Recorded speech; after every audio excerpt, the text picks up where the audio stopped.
Hello everyone, welcome to allrounder siblings. आज हम पढ़ेंगे ICSE board class 8 computer chapter number 4 algorithms and flow charts. इससे पहले starting के जो 3 चैप्टर्स हैं एंड लास्ट के जो 5 से बाकी के रिमेनिंग चैप्टर्स हैं वो सभी चैप्टर्स हमारे कंप्लीट हो चुके हैं। दैट मीन्स ये लास्ट चैप्टर हमारा रिमेनिंग है।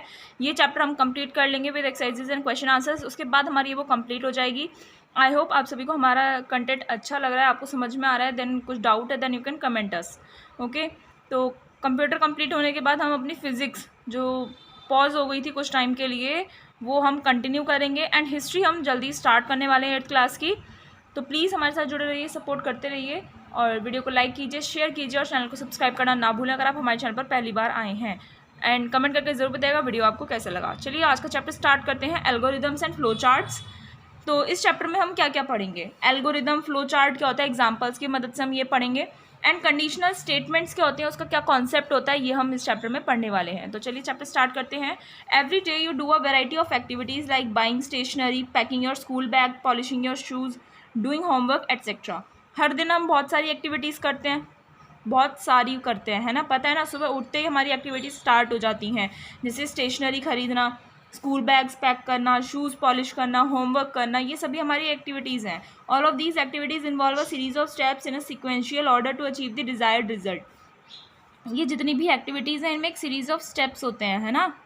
स्टेप्स की एक ऑर्डर में होते हैं। ये स्टेप्स जो हम करते हैं, जो भी एक्टिविटीज़ करते हैं, हम एक ऑर्डर में करते हैं, है ना, एक सिक्वेंशियल ऑर्डर में, यानी कि सीक्वेंस में करते हैं ताकि हमें डिज़ायर्ड रिजल्ट मिल सके।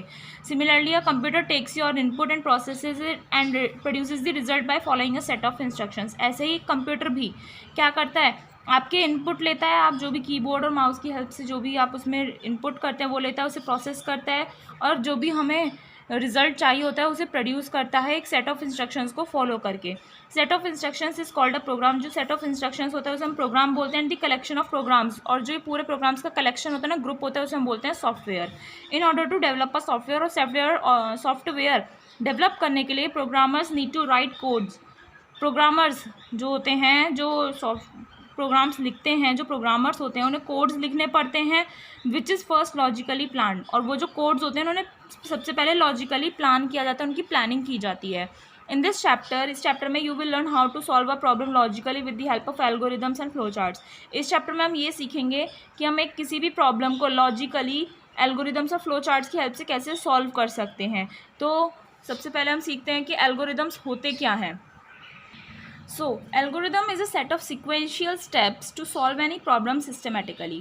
किसी भी प्रॉब्लम को सिस्टमेटिकली सॉल्व करने के लिए जो भी स्टेप्स हम फॉलो करते हैं उन स्टेप्स के सेट को हम बोलते हैं algorithm.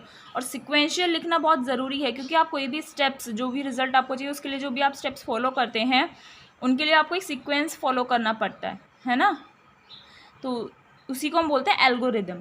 For example, you must follow the given steps to brush your teeth daily. अगर आपको अपने डेली ब्रश टीथ जैसे सब करते हैं वो करना है तो आपको क्या स्टेप्स फॉलो करने हैं वो आपको एग्जाम्पल यहाँ पर दिया हुआ है। Take your brush from the shelf. सबसे पहले आप शेल्फ से ब्रश निकालते हैं। Turn on the tap of your wash basin. Wash basin का टैप टर्न करते हैं। Rinse the brush and turn off the tap. Brush को रिंस करते हैं, धोते हैं और टैप बंद कर देते हैं। Then you apply toothpaste on the brush. Brush पर टूथपेस्ट लगाते हो। Start brushing your teeth. अपने दांत ब्रश करने शुरू कर देते हो।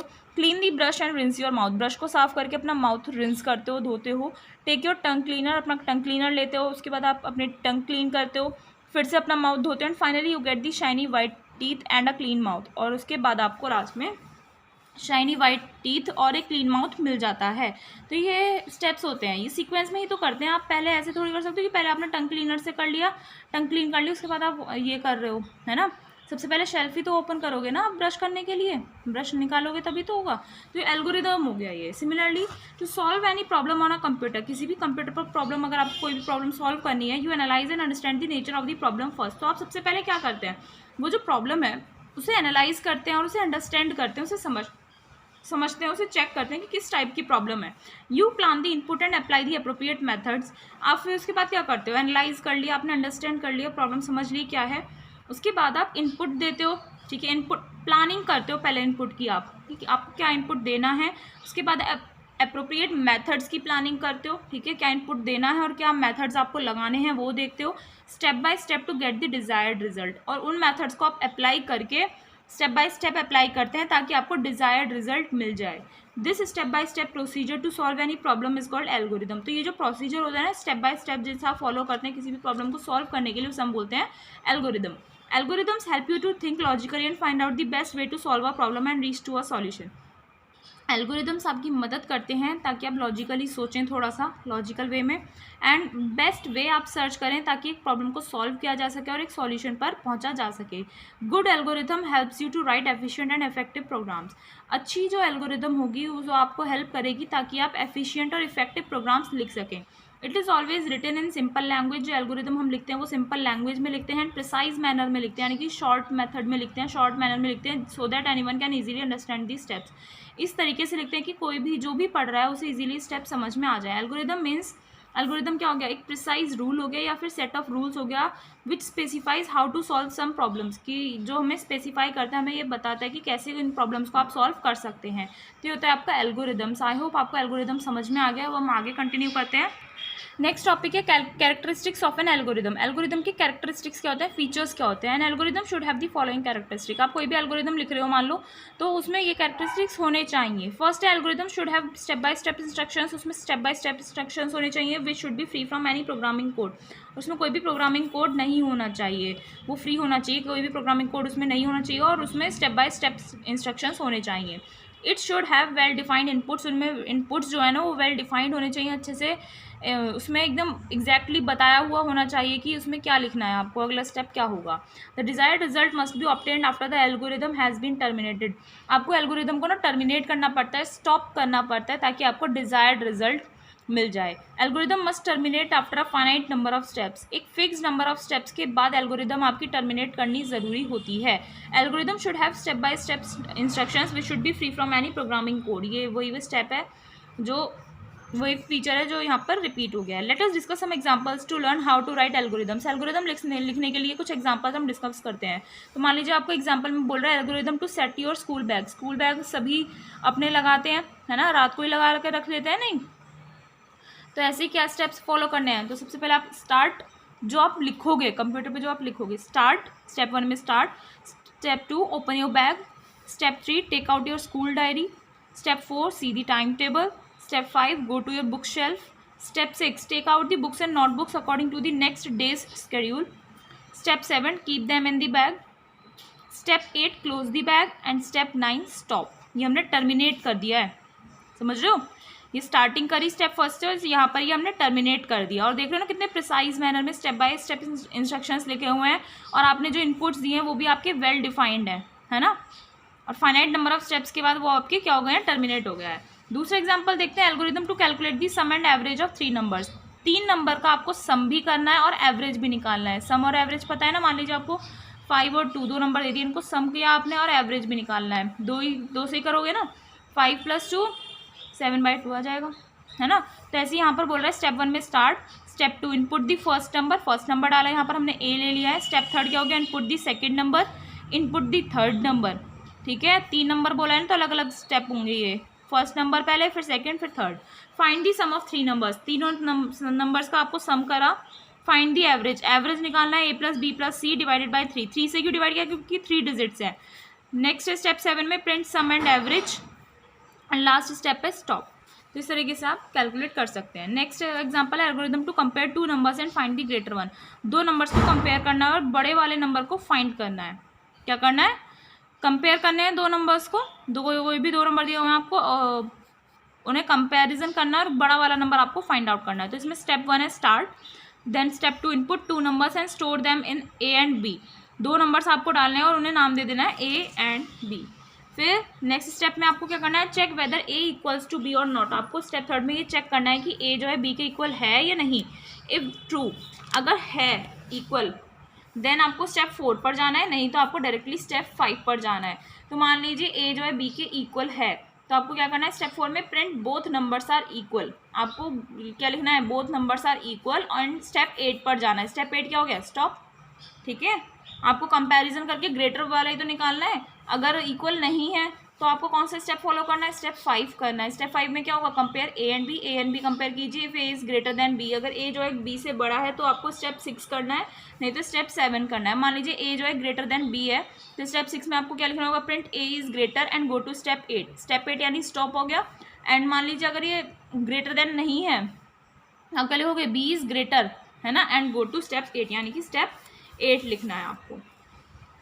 अब ये देखिए आपको एक एक्टिविटी दिखाई हुई है, assign numbers to the steps in order in which they happen in the process of photosynthesis. आप लोग 8th क्लास में हैं तो आपको पता है फोटोसिंथेसिस की प्रोसेस कैसे होती है। तो वो स्टेप्स यहाँ पर लिखे हुए हैं, आपको बस नंबरिंग करनी है कि किसी स्टेप में सबसे पहले क्या होता है। आपको पता है इसमें क्या बोल रहा है, the leaves trap energy from the sunlight. जो लीव्स होती हैं वो सनलाइट से एनर्जी ट्रैप करती हैं, एब्जॉर्ब करती हैं, सबसे पहले यही होता है। फिर होता है क्या, plants draws up water through its roots. Plants जो हैं वो रूट से वाटर लेते हैं ऊपर की तरफ। फिर leaves take in the carbon dioxide from the air. Air से लीव जो है वो कार्बन डाइऑक्साइड क्या लेते हैं, अंदर लेते हैं। 4th स्टेप में क्या होता है, plant uses the energy of sunlight. Plant जो है सनलाइट की एनर्जी को यूज़ करके वाटर और कार्बन डाइऑक्साइड को शुगर एंड ऑक्सीजन में कन्वर्ट कर देता है। फिर प्लांट रिलीज करती है ऑक्सीजन को एयर में। एंड लास्ट होता है प्लांट जो है वो यूज़ कर लेती है शुगर को ग्रोथ के लिए अपने। तो ये इस तरीके से स्टेप्स होते हैं। एल्गोरिदम समझ में आ गया। अब हम पढ़ते हैं फ्लो चार्ट्स क्या होते हैं। Flow chart is a diagrammatic representation of the steps of an algorithm which are use for solving a particular problem. जो एल्गोरिदम में हम स्टेप्स लिखते हैं ना, उन्हें डायग्राम के रूप में रिप्रेजेंट करना, है ना, उसे हम बोलते हैं flow chart. It makes the programs easy to understand. इससे प्रोग्राम अच्छे से और ज़्यादा अच्छे समझ में आता है। आपको पता है ना, कोई भी टॉपिक मैं आपको ऐसे ही एक्सप्लेन कर दूँ, ठीक है, वो आपको समझ में आ जाएगा। बट अगर मैंने आपको वो फ्लो चार्ट ऐसे स्टेप्स बताकर या फिर ऐसे स्टेप्स के बाद स्टेप्स लिख दिए या कोई डायग्राम बनाकर दिखा दिया, तो आपको वो ज़्यादा अच्छे समझ में आएगा। तो फ्लो चार्ट ज़्यादा अच्छे होते हैं, इजी होते हैं समझने में। It acts as guide or blueprint during the program development phase. तो ये जो आपके फ्लो चार्ट्स होते हैं ना, वो प्रोग्राम को ईजी बना देते हैं समझने में, और वही एक गाइड का काम करते हैं, है ना, या ब्लूप्रिंट का काम करते हैं जब आप प्रोग्राम डेवलप करते हैं। Problem can B analysed in more effective way with the help of a flow chart. जो प्रॉब्लम है आप उसे इजीली और अच्छे से इफेक्टिव तरीके से एनालाइज कर सकते हैं फ्लो चार्ट की हेल्प से। It helps to find and remove the errors that appear during program. और फ्लो चार्ट्स की हेल्प से आप जो प्रोग्रामिंग के दौरान जो भी एरर्स हैं आप उसे पकड़ भी सकते हैं, उसे फाइंड आउट कर सकते हैं एंड रिमूव कर सकते हैं। तो ये होते हैं आपके फ्लो चार्ट्स। फ्लो चार्ट के कुछ कैरेक्टरिस्टिक्स होते हैं, कुछ फीचर्स होते हैं, वो हम पढ़ लेते हैं। So following are the characteristics of a flow chart. Flow chart is usually drawn using some standard shapes that are linked together with flow lines and to show the direction of the data flow। Flow chart को जो बनाया जाता है ना, उसमें कुछ standard shapes होती हैं, कुछ फिक्स्ड शेप्स होती हैं, जैसे स्क्वायर है, ये डायमंड शेप होती है, ट्रायंगल है, कुछ इस टाइप की शेप्स होती हैं। स्टैंडर्ड शेप्स हैं, स्टैंडर्ड यानी फिक्स शेप्स हैं जो आपस में जुड़ी रहती हैं फ्लो लाइंस के थ्रू। फ्लो लाइंस यानी जैसे एरोज होते हैं ना, इन्हें हम बोलते हैं फ्लो लाइंस। तो ये फ्लो लाइंस क्या करती हैं, डेटा किस डायरेक्शन में फ्लो हो रहा है, किस डायरेक्शन में स्टेप्स आपके फॉलो किए जा रहे हैं, वो शो करते हैं, ठीक है। दूसरा फीचर क्या है, symbols of a flow chart should be correctly used according to the rules के अकॉर्डिंग फ्लो चार्ट में जो भी सिंबल्स यूज़ करे जा रहे हैं वो करेक्टली यूज़ किए जाने चाहिए। Flow chart should have short, clear and readable statements written inside the symbols. ये जो इसमें स्टैंडर्ड शेप्स होती हैं, जो सिंबल्स होते हैं, इनके अंदर हमें क्या लिखनी होती है, स्टेटमेंट्स लिखनी होती हैं। तो वो स्टेटमेंट्स जो हैं वो आपकी शॉर्ट होनी चाहिए, क्लियर होनी चाहिए और रीडेबल होनी चाहिए, यानी कि कोई भी पढ़ सके आसानी से, ऐसी होनी चाहिए। Flow chart must have a clear start and and. और फ्लो चार्ट का एक क्लियर, साफ दिखने वाला स्टार्टिंग पॉइंट और एंड पॉइंट होना चाहिए। Flow chart must flow in a logical order. उसको कुछ लॉजिकल ऑर्डर होना चाहिए। Flow chart should have suitable and common keywords. उसमें कुछ सूटेबल और कॉमन कीवर्ड्स ज़रूर होने चाहिए, जैसे रीड, इनपुट, प्रिंट, राइट, ऐसे कुछ कीवर्ड ज़रूर होने चाहिए। Flow chart must have arrows indicating flow of instructions. और फ्लो चार्ट में कुछ एरोज ज़रूर होने चाहिए ताकि फ्लो ऑफ इंस्ट्रक्शंस किस टाइप में, वो सीक्वेंस क्या है, वो शो किया जा सके। तो ये कुछ कैरेक्टरिस्टिक्स थे। अब हम फ्लो चार्ट सिंबल्स जिसके बारे में हम पढ़ रहे थे उनके बारे में देखते हैं। फ्लो चार्ट सिंबल्स कौन से होते हैं, उनका नाम क्या है, और इधर ये डिस्क्रिप्शन दिया हुआ है कि उनका यूज़ किस लिए किया जाता है। To create a flow chart, जब आप फ्लो चार्ट क्रिएट कर रहे हैं, following symbols or shapes are used. ये सभी सिंबल्स और शेप्स का यूज़ किया जाता है जो कनेक्टेड रहते हैं एक दूसरे से with the help of flow lines. Okay, तो ये टेबल है, हम इसे देख लेते हैं। सबसे पहला सिंबल है आपका ये, जिसका नाम है स्टार्ट या स्टॉप बॉक्स। जब आप स्टार्ट करते हैं अपने फ्लो चार्ट को और स्टॉप करना होता है ना, टर्मिनेट करना होता है, तो आप ये वाला सिंबल यूज़ करते हैं। इसका डिस्क्रिप्शन क्या है, it is used in the beginning and end of the flow chart. Flow chart के बिगिनिंग में और एंड में इस वाले सिंबल का यूज़ किया जाता है, इस बॉक्स का यूज़ किया जाता है, और जिसे हम टर्मिनल बॉक्स भी बोलते हैं। अगला है ये इनपुट आउटपुट बॉक्स। क्या है ये? Input output box. It is use to accept input और display the output of the program. इस बॉक्स का यूज़ किया जाता है, नाम से समझ में आ रहा है, इनपुट आउटपुट। इनपुट एक्सेप्ट करने के लिए या फिर आउटपुट डिस्प्ले करने के लिए प्रोग्राम का, ठीक है। और इसे हम पैरेललोग्राम से रिप्रेजेंट करते हैं। मैथ्स में पढ़ा है ना ये पैरेललोग्राम, ये। फिर है प्रोसेसिंग बॉक्स, जो एक रेक्टेंगल है। It is use for writing the processing instructions and doing calculations. Calculations करने के लिए और इंस्ट्रक्शंस को प्रोसेस करने के लिए इसका यूज़ किया जाता है, ठीक है। प्रोसेसेस की राइटिंग लिखने के लिए, जो इंस्ट्रक्शंस हैं उसको लिखने के लिए इस प्रोसेसिंग बॉक्स का यूज़ किया जाता है। नेक्स्ट उसके बाद आता है आपका decision condition box. It is use for checking और applying any condition in the program. किसी भी प्रोग्राम में आपको अगर मान लीजिए कोई भी कंडीशन चेक करनी है या फिर अप्लाई करनी है तो उसके लिए हम इस वाले बॉक्स का यूज़ करते हैं। डिसीजन या कंडीशन, नाम से समझ में आ रहा है ना, वही बोल रहा है। It is represented by a diamond shape. Diamond shape से हम इसे रिप्रेजेंट करते हैं। It has only one entry point but two exit points. इसमें एक एंट्री पॉइंट होता है लेकिन एग्जिट पॉइंट्स दो होते हैं। अगर एक एग्जिट पॉइंट है वो दिखाता है ट्रू कंडीशन है, अगर मान लीजिए दो एग्जिट पॉइंट दिखा रहा है तो फॉल्स कंडीशन है। समझ गए? फिर आती है फ्लो लाइंस। फ्लो लाइंस आपकी ऐसे बैकवर्ड, ऊपर नीचे इस टाइप से हो सकती हैं। Flow line show the direction which the program is moving. आपको ये दिखाता है कि फ्लो जो प्रोग्राम है वो आपको किस डायरेक्शन में मूव कर रहा है। These arrows are use to connect the various geometrical symbols in a flow chart. इन एरोज का यूज़ किया जाता है ताकि जो फ्लो चार्ट में आप ये बाकी के जो सिंबल्स यूज़ कर रहे हैं इन्हें कनेक्ट किया जा सके और डायरेक्शन बताई जा सके कि प्रोग्राम किस डायरेक्शन में मूव कर रहा है। और ये होते हैं आपके connectors use to connect one part of flow chart with another. Flow chart के एक पार्ट को दूसरे पार्ट से कनेक्ट करने के लिए हम इन कनेक्टर्स का यूज़ करते हैं। Basically they show the continuation of the flow chart from one page to another. ये कनेक्टर्स जो होते हैं ना बेसिकली क्या शो करते हैं कि एक पेज से दूसरे पेज में ये फ्लो चार्ट कंटिन्यू हो रहा है। A connector is represented by a circle. Connector को हम सर्कल से रिप्रेजेंट करते हैं। तो ये फ्लो चार्ट सिंबल्स होते हैं। अब हम सिक्वेंशियल फ्लो चार्ट्स के बारे में देखते हैं, फ्लो चार्ट कैसे बनाते हैं, है ना, ये हम देखेंगे। Look at the following examples to understand how to create sequential flow chart. Sequential क्यों बोल रहा है? क्योंकि सिक्वेंस में ही तो करते हो आप कोई भी काम, तो इसीलिए बोल रहा है सिक्वेंशियल फ्लो चार्ट। सबसे पहला एग्जाम्पल है flow chart to show the process of making tea बनाने की प्रोसेस शो करने के लिए हम फ्लो चार्ट बनाना है। ओके, कुछ 3-4 एग्जांपल्स हैं वो पढ़ लेते हैं। स्टार्ट, ठीक है, ये आपको पता है स्टार्ट या स्टॉप बॉक्स के लिए हम ये वाला यूज़ करते हैं। उसके बाद ये इनपुट आउटपुट बॉक्स होता है। इनपुट इसमें आप क्या डाल रहे हो? Take a pan, water, sugar, tea leaves and milk. ये सभी आपको चाहिए ना। ये जो पैरेललोग्राम होता है, इनपुट आउटपुट बॉक्स होता है, इसमें इनपुट आपको डालना पड़ता है। ओके, फिर ये जो प्रोसेसिंग बॉक्स है इसमें आपको स्टेप्स लिखने पड़ते हैं। तो सबसे पहले स्टेप आप क्या करोगे? Put the pan on the gas burner and pour water into it. ठीक है, गैस बर्नर पर पैन रखेंगे, उसमें वाटर डालेंगे। नेक्स्ट स्टेप में आप क्या करेंगे? Turn on the gas burner on कर दिया। नेक्स्ट स्टेप में add some tea leaves when the water boils. Water boil होने के बाद आप कुछ टी लीव्स डालोगे। उसके बाद add some sugar and milk and after it boils take off the pan. Boil होने के बाद उसे पैन को हटा लीजिए। फिर आपका जो आउटपुट आएगा उसे डिस्प्ले करने के लिए आपको आउटपुट डिस्प्ले करने के लिए आप क्या करेंगे? Strain it in a cup and serve the hot tea. इतना हो गया। देन आपको स्टॉप करना होगा। अगर आप स्टॉप नहीं करेंगे तो आपका फ्लो चार्ट कंप्लीट नहीं माना जाएगा, तो आपको स्टॉप इसमें लिखना होगा। ऐसे ही आप अदर भी बना सकते हैं। नेक्स्ट है flow chart to calculate sum difference in product of two numbers. यानी कि आपको कोई भी दो नंबर दे दिए हैं, आपको उनका सम भी करना है, डिफरेंस भी करना है, प्रोडक्ट भी करना है अलग अलग। ठीक है, स्टार्ट। ये आपको आई होप सिंबल समझ में आ गया है। Input two numbers A and B input कर दिया। Sum is equals to A plus B कर दिया। प्रिंट सम, डिस्प्ले हो गया, सम कर दिया। फिर प्रोसेसिंग बॉक्स आपने दिया। फिर difference is equals to A minus B कर दिया। फिर प्रिंट डिफरेंस कर दिया। देन आपने प्रोडक्ट कर दिया दोनों नंबर्स का, print product and stop. Okay, फिर है third, flow chart to calculate the area of a circle. Circle के एरिया को कैलकुलेट करने के लिए फ्लो चार्ट बनाना है। Start, read radius pi. Area of circle is equals to pi multiplied by radius multiplied by radius.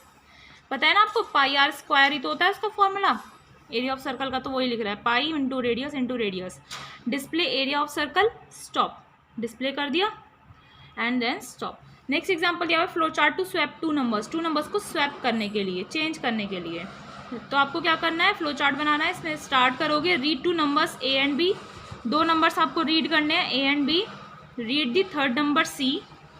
Interchange the values, values आपने interchange कर दी, C is equals to A is equals to B is equals to C, display A and B display कर दिया, stop हो गया। Okay, तो अब यहाँ पर ये कुछ आपको फैक्ट्स दिए हुए हैं, ये पढ़ लेते हैं। यहाँ पर आपको एक क्वेश्चन दिया हुआ है अरेंज इन ऑर्डर का। तो यहाँ पर आपको कुछ स्टेप्स दिए हुए हैं, ये आपको ऑर्डर में अरेंज करने हैं। क्या स्टेप्स हैं पहले वो पढ़ लेते हैं। Giving money to the shopkeeper, riding on bicycle and going to the market, taking money from your mother, coming back home, buying chocolates. तो ये सभी स्टेप्स को आपको अरेंज करना है। तो सबसे पहले आप क्या करेंगे, अपनी मदर से पैसे लेंगे, फर्स्ट स्टेप हो गया। Then ride on bicycle and going to the market, then buying chocolates, giving money to the shopkeeper and then coming back home. तो इस तरीके से आपको अरेंज करना होगा। नेक्स्ट एक फैक्ट दिया हुआ है, general direction of flow in any flow chart is from top to bottom or left to right. जो जनरल डायरेक्शन होती है ना, फ्लो की जो लाइंस दिखाते हैं हम किसी भी फ्लो चार्ट में, वो टॉप टू बॉटम या लेफ्ट टू राइट ही शो करते हैं जनरली। नॉर्मली अगर आपको स्पेसिफाई किया हुआ है वो बात अलग है। नो दी फैक्ट में दूसरा है आपको, flow charts assist in removing errors in the different phases of the program. ये आपको मैंने बताया था अभी कि प्रोग्रामिंग करते वक्त आपके जो भी एरर्स होंगे वो फ्लो चार्ट्स की मदद से वो आप फाइंड आउट करके रिमूव कर सकते हो। ठीक है, अब हम आगे बढ़ते हैं। ये है आपका कंडीशनल फ्लो चार्ट, जिसमें आपको कंडीशन दे दी जाती है, कंडीशन डिस्क्राइब कर दी जाती है। वो तो सिक्वेंशियल थे, अब ये कंडीशनल फ्लो चार्ट्स हैं। Sometimes you need to perform a certain action depending upon a condition. कभी कभी ना आपको कुछ एक्शन काम तब करना होता है जब आपको कुछ कंडीशन दे दी जाती है। These type of problems are solve with the help of the conditional statements. तो ये टाइप की जो प्रॉब्लम्स होती है ना, इन्हें हम कंडीशनल स्टेटमेंट्स की हेल्प से क्या करते हैं, सॉल्व करते हैं। तो ये एग्जांपल्स देखिए। कंडीशनल स्टेटमेंट्स में आपको बता दूं, जैसे थोड़ा सा घर में चलता है ना ब्लैकमेलिंग की, ये काम कर दे वरना बता दूंगी, ऐसे कहते हैं ना भाई बहनों में। तो यही होता है कंडीशनल, यानी कि ये काम कर दे मेरा, नहीं तो बता दूंगी मैं तेरी कोई शिकायत होती है जैसे, है ना, मम्मी को बता दूंगी, पापा को बता दूंगी, या पापा को बता दूंगा, ऐसे कहते हैं ना। तो ये चीज़ होती है कंडीशनल फ्लो चार्ट। तो सबसे पहला एग्जांपल है flow chart to find the greater number among the two numbers A and B. आपको दो नंबर दे दिए ए एंड बी, उनमें से आपको ग्रेटर नंबर फाइंड आउट करना है। तो उसके लिए कंडीशनल फ्लो चार्ट आपको बनाना है। तो इसमें स्टार्ट किया, इनपुट ए एंड बी कर दिया, तो आपने डायमंड शेप जो होती है, याद है आपको डायमंड शेप में क्या होता है, यहाँ पर देखिए डिसीजन या कंडीशन बॉक्स है होता है ये, जिसमें हम प्रोग्राम की कंडीशन को अप्लाई करते हैं या चेक करते हैं, है ना।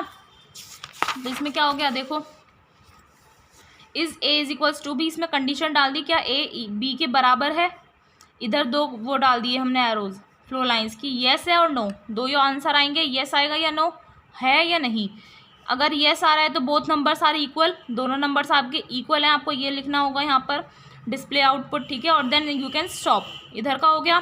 अगर मान लीजिए नो आ रहा है, ठीक है, नो आ रहा है, तो आपको ये पूछना पड़ेगा is A is greater than B. इसमें भी दो कंडीशंस आ गई, येस या नो। अगर नो है तो बी इज ग्रेटर, आपको ये डिस्प्ले करना है, देन यू कैन स्टॉप। अगर येस आ रहा है तो then A is greater, then stop. तो ये हो गया आपका कंडीशनल। कंडीशंस हो गई ना, ए बी के बराबर है या नहीं, इसमें येस और नो में आंसर आता है, उसके अकॉर्डिंग होता है। नेक्स्ट है flow chart to check whether a number is even or odd. आपको कोई भी नंबर दिया हुआ है वो आपको बताना है फ्लो चार्ट के थ्रू कि ये इवन है या ऑड है। तो स्टार्ट इनपुट नंबर आपने लिख दिया is number 2 is equals to 0। Number 2 जो है वो 0 के बराबर है या नहीं, इवन है या ऑड है, आपको ये बताना है। येस या नो, येस यानी इवन नंबर है और नो यानी ऑड नंबर है, ये तो दोनों ही कंडीशंस में आप स्टॉप कर दीजिए। फिर है flow chart to find the factorial of a number, किसी भी नंबर का फैक्टर फाइंड आउट करने के लिए। स्टार्ट इनपुट नंबर करेंगे, factor is equals to 1, J is equals to 1। तो आपने क्या करा, fact is equals to fact की आपने जे से मल्टीप्लाई करी, J is equals to J plus 1। ठीक है, और ये एरो लगाया, is J is greater than और equal to number, no. Display fact, आपको फैक्ट बताना होगा कि क्यों बड़ा नहीं है, स्टॉप कर दिया। अगर है तो देन येस कर सकते हैं आप। ओके, तो ये कंडीशन स्टेटमेंट्स होती हैं। ये चैप्टर आपका यहाँ पर कंप्लीट हो गया है, कंडीशनल फ्लो चार्ट्स हैं, सॉरी, ये चैप्टर कंप्लीट हो गया है। अब हम इस चैप्टर की एक्सरसाइजेस कर लेते हैं और क्वेश्चन आंसर्स भी कर लेंगे हम इसी लेक्चर में, थोड़ा लेंदी हो जाएगा बट कवर हो जाएगा आज ही, और आपकी ये बुक कंप्लीट हो जाएगी। तो सबसे पहले आपके fill in the blanks. And dash is a set of sequential steps that helps us solving problem. ये एक सेट होता है सिक्वेंशियल स्टेप्स का जिससे आप कोई भी प्रॉब्लम सॉल्व कर सकते हैं। तो ये क्या होता है, एल्गोरिदम। क्या होता है गाइस, एल्गोरिदम होता है, इसे हम बोलते हैं algorithm. The dash symbol represents the beginning और ending point of a program. ये जो सिंबल होता है वो प्रोग्राम की बिगिनिंग और एंडिंग पॉइंट को डिस्प्ले करता है, स्टार्ट या stop symbol. Dash box is use to enter data and give the result of a program. इस बॉक्स का यूज़ किया जाता है डेटा एंटर करने के लिए और प्रोग्राम के रिजल्ट देने के लिए, तो उसे हम बोलते हैं input output box. The dash box is use to represent a condition, इस बॉक्स का यूज़ किया जाता है कंडीशन को रिप्रेजेंट करने के लिए, तो ये है डिसीजन या कंडीशन बॉक्स लिख सकते हैं आप। Dash are use to conjoin one part of flow chart with another, एक फ्लो चार्ट के एक पार्ट को दूसरे से कनेक्ट करने के लिए हम कनेक्टर्स का यूज़ करते हैं। फिल इन द ब्लैंक्स के बाद अब हमारे आते हैं ट्रू एंड फॉल्स। सबसे पहला है flow charts are diagrammatic representation of steps for solving a particular problem. एक पर्टिकुलर प्रॉब्लम को सॉल्व करने के लिए जो स्टेप्स की डायग्रामेटिक रिप्रेजेंटेशन होती है उसे हम फ्लो चार्ट्स बोलते हैं। It is true. Algorithms consist of a set of rules that specifies how to solve the problems. Algorithms में एक सेट ऑफ रूल्स होता है जो हमें ये बताता है कि कैसे प्रॉब्लम्स को सॉल्व करना है। It is also true. Start और stop box is also known as terminal box. Start stop box को हम टर्मिनल बॉक्स भी बोलते हैं। True. Processing box shows the continuation of the flow chart from one page to another. Processing box आपको ये show करता है कि फ्लो चार्ट जो है वो कंटिन्यू हो रहा है आपके वन पेज से दूसरे पेज में। It is false. Processing box थोड़ी शो करता है, वो कौन सा शो करता है? कनेक्टर्स शो करते हैं। Flow lines show the direction in which the program is moving. Flow lines आपको डायरेक्शन बताते हैं किस डायरेक्शन में प्रोग्राम आपका मूव कर रहा है। It is true. अब आते हैं चूज द करेक्ट ऑप्शन, जिसमें सबसे पहला algorithm is always written in dash language. Algorithm आपको कैसी लैंग्वेज में लिखना होता है? डिफिकल्ट, सिंपल, बाइनरी, तो सिंपल लैंग्वेज में लिखना होता है। And A dash is use to display the final result. Final result display करने के लिए आप कौन सा बॉक्स यूज करते हैं? Output box, stop box, processing box, output box. In a flow chart the dash indicates the sequence of steps and direction of flow. Flow chart में ये जो कोई क्या चीज़ ऐसी होती है जो स्टेप्स की सीक्वेंस को और फ्लो डायरेक्शन ऑफ फ्लो को शो करते हैं। Start stop box, connector, flow line, तो फ्लो लाइन शो करते हैं। To create a dash different shapes are used. क्या बनाने के लिए डिफरेंट शेप्स का यूज़ किया जाता है? फ्लो चार्ट्स बनाने के लिए, which are connected with each other with the help of flow lines. और ये जो फ्लो चार्ट में फ्लो लाइन्स होती हैं ये एक दूसरे से आपस में कनेक्ट रहती हैं। To perform a certain action depending upon a condition you can use the dash. एक कोई भी एक्शन अगर आपको परफॉर्म करना है जो कंडीशन पर डिपेंड करता है तो आप क्या यूज़ कर सकते हैं? Conditional statement, step by step procedure, none of these, तो आप उसमें कंडीशनल स्टेटमेंट यूज़ करते हैं। अब आता है मैच दी फॉलोइंग। ये जो ओवल शेप में होता है ये होता है आपका स्टार्ट स्टॉप बॉक्स। ये होता है आपका स्टार्ट स्टॉप बॉक्स, यहाँ पर आप देख सकते हैं, है ना। ये इस टाइप का भी हो सकता है, ओवल भी हो सकता है। नेक्स्ट है ये पैरेललोग्राम। पैरेललोग्राम में होता है आपका इनपुट आउटपुट बॉक्स। रेक्टेंगल में होता है आपका प्रोसेसिंग बॉक्स। डायमंड शेप जो होती है ये हो गया आपका डिसीजन बॉक्स। एंड ये जो लाइंस होती हैं हम बोलते हैं फ्लो लाइंस। अब आता है आपका एप्लीकेशन बेस्ड क्वेश्चन, देन हम करेंगे चैप्टर के question answers. Application based question में बोला है Monika wants to display a condition A is greater than equal to B while creating a flow chart. Flow chart बनाते वक्त मोनिका ये कंडीशन डिस्प्ले करना चाहती है। Suggest her the correct shape, तो कौन सी करेक्ट शेप आप इसमें यूज़ करेंगे? तो ये आप डायमंड शेप यूज़ करेंगे जो होता है आपका डिसीजन बॉक्स। क्या होता है ये आपका? डिसीजन बॉक्स होता है। Kanishka has drawn a flow chart but she used a wrong shape to display the statement. Kanishka ने एक फ्लो चार्ट बनाया बट एक स्टेटमेंट है उसे डिस्प्ले करने के लिए उसने रॉन्ग शेप यूज़ कर ली है। स्टेटमेंट उसे ये वाली डिस्प्ले करनी है, सजेस्ट अ करेक्ट शेप, तो आपको करेक्ट शेप बतानी है कौन सी यूज़ करनी चाहिए। तो ये होता है आपका रेक्टेंगल बॉक्स जिसे हम बोलते हैं प्रोसेसिंग बॉक्स, क्योंकि इसमें प्रोसेसिंग ही तो शो कर रहा है। तो ये होता है आपका प्रोसेसिंग बॉक्स, ये वाली उसे यूज़ करनी चाहिए। तो ये एक्सरसाइजेस तो हो गई हैं, हम कर लेते हैं इस चैप्टर के क्वेश्चन आंसर्स। इस चैप्टर के क्वेश्चन आंसर में सबसे पहला क्वेश्चन है what is an algorithm. Algorithm क्या होता है? Algorithm is a set of sequential steps. ये सेट होता है सिक्वेंशियल स्टेप्स का to solve any problem systematically. किसी भी प्रॉब्लम को सिस्टमेटिकली सॉल्व करने के लिए एल्गोरिदम क्या होता है? एक सेट ऑफ सिक्वेंशियल स्टेप्स होता है। To solve any problem on a computer, किसी भी प्रॉब्लम को कंप्यूटर पर सॉल्व करने के लिए we analyse and understand the nature of the problem first. हम सबसे पहले क्या करते हैं? उस प्रॉब्लम को एनालाइज एंड अंडरस्टैंड करते हैं, समझते हैं कि वो प्रॉब्लम कैसी है, किस टाइप की है। वी प्लान द इनपुट, हम इनपुट प्लान करते हैं एंड अप्रोप्रिएट मेथड्स अप्लाई करते हैं स्टेप बाय स्टेप ताकि हमें डिजायर्ड रिजल्ट्स मिल जाएं। This step by step procedure to solve any problem is called algorithm. ये जो स्टेप बाय स्टेप प्रोसीजर्स होते हैं किसी भी प्रॉब्लम को सॉल्व करने के लिए उसे हम बोलते हैं एल्गोरिदम। नेक्स्ट क्वेश्चन है write any 3 characteristics of an algorithm. Algorithm के कोई भी 3 फीचर्स आपको लिखने हैं। Algorithm should have well defined inputs, इसमें वेल डिफाइंड इनपुट्स होने चाहिए। The desired result must be obtained after algorithm has been terminated, और डिजायर्ड रिजल्ट आपका तभी ऑब्टेन होगा जब एल्गोरिदम आप टर्मिनेट कर देंगे। Algorithm must terminate after a finite number of steps, और फिक्स नंबर ऑफ स्टेप्स के बाद आपके एल्गोरिदम टर्मिनेट हो जानी चाहिए, यानी कि क्या हो जानी चाहिए? स्टॉप हो जानी चाहिए। नेक्स्ट क्वेश्चन है describe the use of flow charts. Flow charts के यूज को डिस्क्राइब करना है। फ्लो चार्ट एक क्या होता है आपका, it is a diagrammatic representation of the steps of an algorithm.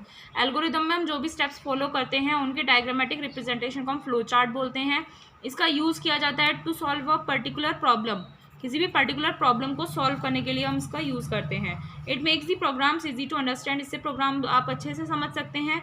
It acts as guide की तरह काम करता है या ब्लूप्रिंट की तरह काम करता है। जब हम प्रोग्राम डेवलप करते हैं उस टाइम पर ये गाइड की तरह काम करता है flow chart. Problem can be analyse in more effective way with the help of a flow chart. Flow chart की हेल्प से प्रॉब्लम को और अच्छे तरीके से एनालाइज कर सकते हैं। It helps to find and remove the errors that appear during programming. और फ्लो चार्ट की हेल्प से प्रोग्रामिंग के दौरान जो भी आपके एरर्स होते हैं ना, आप उन्हें फाइंड करके रिमूव कर सकते हैं। नेक्स्ट क्वेश्चन है write any 3 characteristics of flow chart. Flow chart की कोई भी 3 कैरेक्टरिस्टिक्स आपको लिखने हैं। Symbol of flow chart should be correctly used according to the rules. जो हम symbol of flow chart use कर रहे हैं वो आपका करेक्टली यूज़ करना चाहिए according to the rules. Flow chart must have clear start and end. Flow chart में क्लियर स्टार्टिंग और एंडिंग पॉइंट शो होना चाहिए। बताया था ना जो इनपुट आउटपुट बॉक्स में शो करते हैं ओवल शेप में। Flow chart must flow in a logical order, और फ्लो चार्ट आपका लॉजिकल ऑर्डर में फ्लो करना चाहिए। नेक्स्ट क्वेश्चन है describe the use of flow lines in a flow chart. किसी भी फ्लो चार्ट में फ्लो लाइंस का क्या यूज़ होता है वो आपको डिस्क्राइब करना है। Flow line show the direction in which the program is moving. Flow line जो है उस डायरेक्शन को शो करता है जिसमें प्रोग्राम मूव कर रहा है।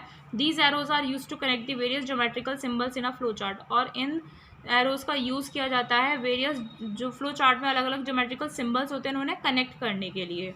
नेक्स्ट एंड लास्ट क्वेश्चन है इस चैप्टर का, why do you use the decision box in a flow chart, explain. Flow chart में आप डिसीजन बॉक्स क्यों यूज़ करते हैं आपको ये बताना है। It is use for checking और applying any condition in the programme.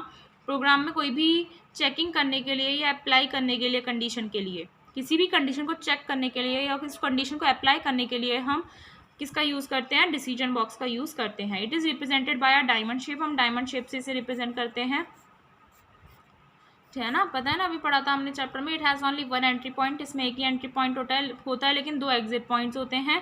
अगर एक एग्जिट पॉइंट है it shows true condition show करता है, लेकिन अगर 2 एग्जिट पॉइंट्स हैं तो वो फॉल्स कंडीशन शो करता है। सो गाइज़ ये बुक एंड ये चैप्टर दोनों ही चीज़ हमारी कंप्लीट हो चुके हैं, तो प्लीज़ सपोर्ट कीजिए, कमेंट करके ज़रूर बताइएगा वीडियो आपको कैसा लगा। अब नेक्स्ट लेक्चर में हम अपना ज्योग्राफी पहले कंटिन्यू करेंगे, देन हम फिज़िक्स हिस्ट्री ये भी अपने कंटिन्यू करेंगे। साथ ही आपको बता दें आज हम 9th का लेक्चर भी स्टार्ट करने वाले हैं। 9th की ICSE बोर्ड फिज़िक्स हम स्टार्ट करने वाले हैं। आप लोगों के कमेंट्स भी आए थे और कम्युनिटी पर जब हमने पोस्ट किया था वोट भी बच्चों ने फिज़िक्स ही मांगा है। तो प्लीज़ हमें सपोर्ट कीजिए, वीडियो को लाइक कीजिए, शेयर कीजिए। मिलते हैं नेक्स्ट लेक्चर में। Thank you.